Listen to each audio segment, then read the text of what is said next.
Ya, Bu. Baik, selamat sore teman-teman dan selamat sore Ibu. Sore. Ya, di sini saya akan presentasikan tentang artificial intelligence. Next, pengertian artificial intelligence atau kecerdasan buatan adalah kecerdasan yang ditambahkan oleh manusia ke dalam suatu sistem teknologi, diatur dan dikembangkan dalam konteks ilmiah, bentukan dari kecerdasan entitas ilmiah yang ada. Baik, next Bu. Selanjutnya,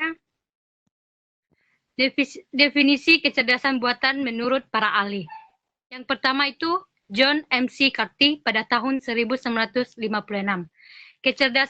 Kecerdasan buatan adalah usaha memodelkan proses berpikir manusia dan mendesain mesin agar dapat menirukan perilaku manusia. Selanjutnya, menurut Herbert Simon pada tahun 1987.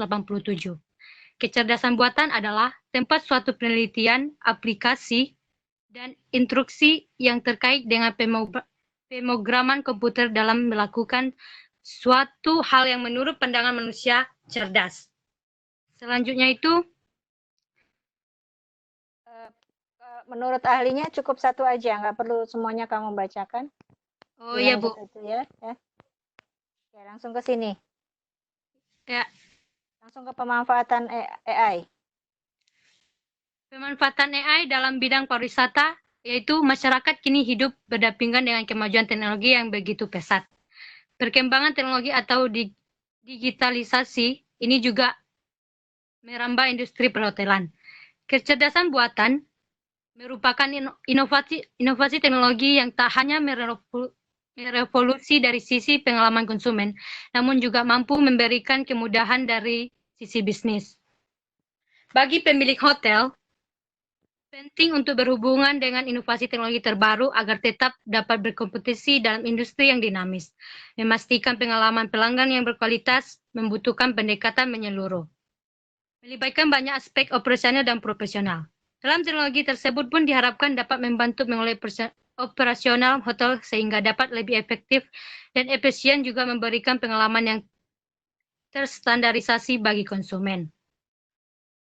Selanjutnya, beberapa contoh AI dalam bidang pariwisata. Yang pertama itu Internet of Things. Teknologi ini biasa digunakan untuk mengendalikan lampu atau suhu ruangan. Yang selanjutnya itu Big Data. Big Data ini, teknologi ini bisa membantu pengelola hotel dalam menawarkan pengalaman menginap yang lebih personal.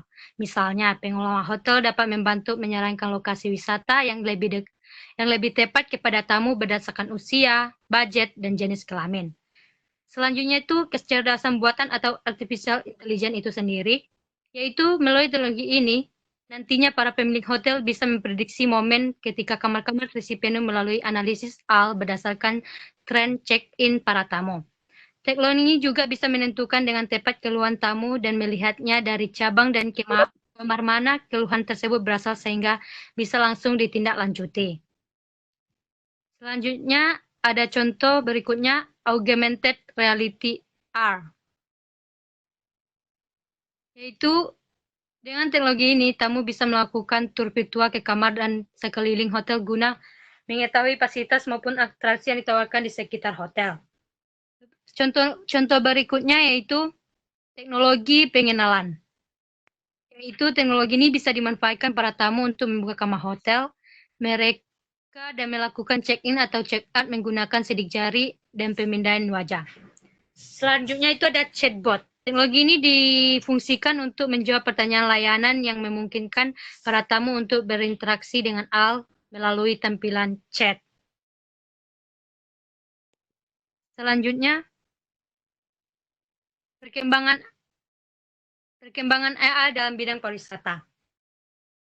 Penerapan AI yang telah diinisiasi antara lain di Jakarta untuk memprediksi bus Transjakarta yang perlu dikirakan selama jam sibuk untuk memastikan tidak ada penumpang-penumpang di halte bus. Selanjutnya itu serta memperkirakan data aliran air untuk mengantisipasi banjir.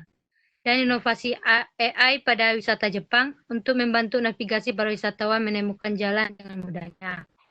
Selanjutnya itu, seiring perkembangan teknologi AI untuk mengoptimasikan integrasi hampir setiap proses dalam siklus pelanggan, mulai dari memilih destinasi, memesan tiket penerbangan dan destinasi, booking hotel, memilih restoran, sampai media keluhan yang menjadikannya layanan lebih efisien. Selanjutnya, pada tahun 2019, IDC memprediksi bahwa 40% inisiasi transformasi digital akan disokong oleh AI dan kemampuan kognitif yang mendorong pertemuan antara big data, ubiquitous, dan komputasi awan yang kuat. Baik, terima kasih Bu. Sekian dari presentasi saya.